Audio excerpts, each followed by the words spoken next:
touch on this because we talked to a lot of our guests about injuries. Believe it or not, every athlete goes through injuries, and all of our guests Oh are, yeah. are mainly athletes, right? So we always talk to them about the mental health aspect of the injuries because this podcast is actually in the mental health category on Apple Podcasts. And it's one of those things where it can make or break an athlete's career, I think, and how you react and the adversity that you hmm go through to get through on the other end. So kind of from what you can remember, I know you were young at the time, but what do you remember on how you dealt with the adversity at the time of the injury?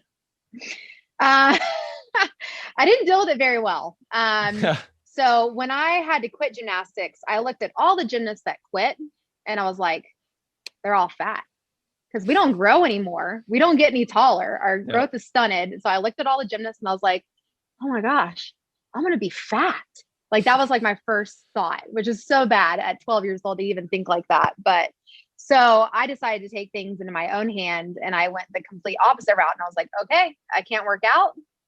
I'm not going to eat.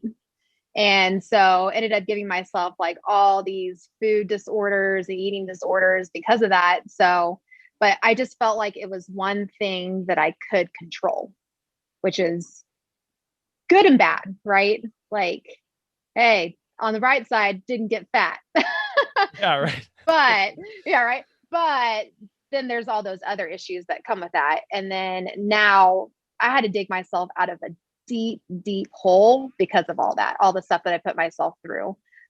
So, and then I definitely went through like ups and downs with it too, like not being able to work out for a year and just being in like so much pain. Definitely like could get you into like a depressive state. So that's why like I tried to control the things that I could and like make myself happy with that. Um, but in the grand scheme of things, like that's just not the way to happiness, right? Like Yeah, it goes back to like even at a competition, placing first, getting prize money, all that stuff, that doesn't lead to happiness, you know?